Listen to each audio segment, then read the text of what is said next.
ठाकरेंच्या शिवसेनेचा दसरा मेळावा आज दादर इथल्या शिवाजी पार्क मैदानामध्ये पार पडणार आहे। यावेळी मी बाळासाहेब ठाकरे यांचं जे स्मृतीस्थळ आहे तिथे आहे आणि आपण बघतो की शिवसैनिक जे आहेत ते आतापासूनच मोठ्या संख्येने जमा व्हायला सुरुवात झालेली आहे। या शिवसैनिकांसोबत आपण बातचीत करतोय। मला सांगा, गेल्या काही दिवसापासून तुमचा दसरा मेळावा जो आहे तो चर्चेत आहे, भाजप टीका टिप्पणी करताय, अनेक लोक टीका टिप्पणी करताय, कसं बघताय आज दसरा मेळावा पार पडतोय? बघा, हा दसरा मेळावा शिवसेना प्रमुख बाळासाहेब ठाकरे यांनी सुरू केलेला हा दसरा मेळावा आहे। एक एक वक्ता, एक नेता, एक मैदान, या अनुषंगाने हा आमचा दसरा मेळावा होत आहे आणि त्यांची धूरा आता उद्धवजी सांभाळत आहेत। आणि आता तुम्ही बोललात तर भाजप टीका करते आहे। भाजपला कामच काय राहिलेलं आहे? जाती जातीमध्ये द्वेष पसरवायचा, धर्माधर्मामध्ये लावालावी करायच्या, भानगडी लावून द्यायचा, त्यांचा हा एक कलमी कार्यक्रम आहे।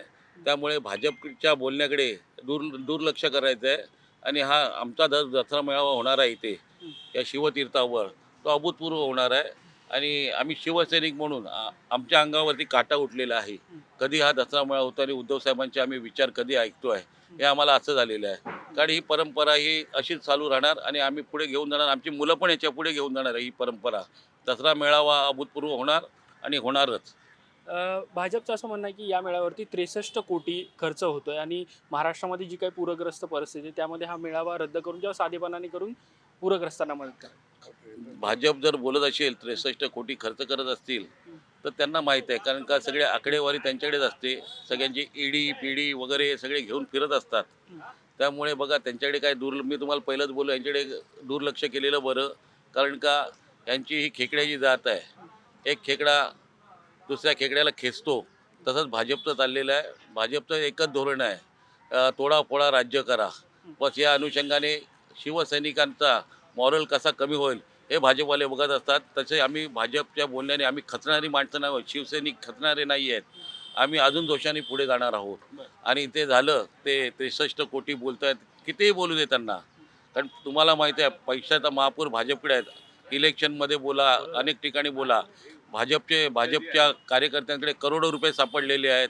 परत अनेक ठिकाणी दारूचे धंदे पण त्यांचे आहेत, सगळं काय त्यांचं आहे इथे। त्यामुळे महापूर भाजपकडे आलेला, आमच्याकडे काय महापूर नाही आहे। आम्ही शिवसैनिक स्वतःच्या ताकदीवरती लढतो आणि आम्ही उद्धव साहेबांचे हात पण आम्ही मजबूत करणार आणि आम्ही पुढे जाणार। तुमचा मेळावा इकडे पार पडतोय तर शिंदेच्या शिवसेनेचा मेळावा सुरुवातीला आझाद मैदानात होणार होता, आता नेस्कोमध्ये होतोय। शिंदेच्या शिवसेनेचा एक टीजर पाहायला मिळतोय की लांडग्यांच्या कळपातून वाघ बाहेर पडला। वाघ तुम्हाला माहिती आहे काय? वाघ कुठे असतो? तो म्हणजे जंगलात फिरतो, तो बंदिस्त नसतो। हा वाघ बंदिस्त जागेत घेतलाय आणि हा खरा शिवसेनेचा मेळावा इथे म्हणजे वाघाची डरकाळी तुम्हाला इथेच ऐकायला मिळणार आहे। त्यामुळे ते कितीही बोलले तरी लांडगे कोण, वाघ कोण हे जनतेला माहिती आहे आणि मुंबईकरांना सुद्धा माहिती आहे की वाघ कोण, आणि ही वाघाची डरकाळी 59 वर्ष झाली आज इथे होणार आहे। बरं. दुसरा एक मुद्दा असा होता की दोन्ही ठाकरे बंधूंची जवळीक वाढलेली आहे, दोन्ही ठाकरे बंधू एकत्र गाठीभेटी घेताना पाहायला मिळतात आहे। राजकीय एकत्र कधी येतील अशी राजकीय वर्तुळात चर्चा आहे। आजच्या मेळाव्यातून काही संकेत मिळतील असं वाटतं? नाही नाही, ती एक ठाकरे कुटुंब एकत्र यावं ही तर आनंदाची गोष्ट आहे।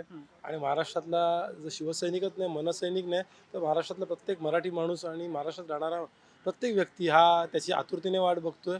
आणि त्याची कधी येतील हे दोन ठाकरेच ठरवू शकतील आणि ते लवकरच येतील अशी आमची अपेक्षा आहे। तोंडावरती मुंबई महानगरपालिकेच्या निवडणुका आहेत, स्थानिक स्वराज्य संस्थांच्या निवडणुका आहेत आणि मुंबई महानगरपालिकेची निवडणूक म्हणजे ठाकरेंच्या अस्तित्वाची लढाई अशी देखील एक चर्चा आहे। निश्चित गेली अनेक वर्ष मुंबईकरांनी ठाकरेंवर जो विश्वास दाखवला आहे, यायला सुद्धा विश्वास दाखवतील अशी आमच्या मनात पूर्ण खात्री आहे।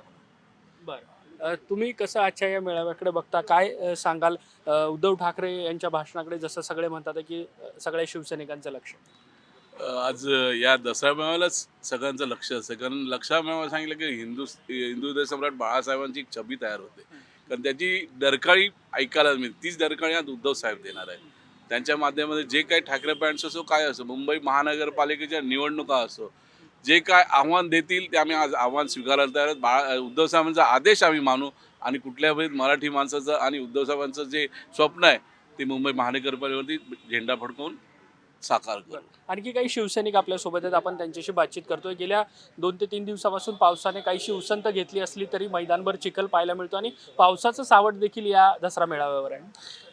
या दसरा मेळाव्यावरती जे पावसाचं सावट आहे त्या पूर्ण महाराष्ट्रावर आहे आणि महाराष्ट्रामध्ये किती ठिकाणी पूर आलेला आहे। जर का उद्धव साहेबांनी एकच सांगितलं की दसरा मेळावा ह्या शिवतीर्थावरती होणार म्हणजे होणार, मग म्हणजे तो पाऊस असू दे ना तर ऊन असू दे, पण या ठिकाणी विचाराचा सोनं लुटण्यासाठी आम्ही सगळे उद्धव साहेबांचे विचार ऐकण्यासाठी या ठिकाणी जमणार आणि असंख्य लाखो संख्येने ते शिवसैनिक येणार आहेत आणि त्यामध्ये आम्हाला कोणताही मार्ग नाही, कारण का याच ठिकाणी यायचं आहे आम्हाला आणि हाच आमचा दसरा मेळावा एकनिष्ठांचा आहे, विचारवंतांचा आहे. कारण गद्दारीचा जो दसरा मेळावा आहे तो नेस्कोमध्ये ठेवलेला आहे का तिथे लांडगे तुम्ही म्हणलात ना मग अशी लांडग्यामध्ये लांडग्यांच्या काळापासून लांडगा पैदा झाला.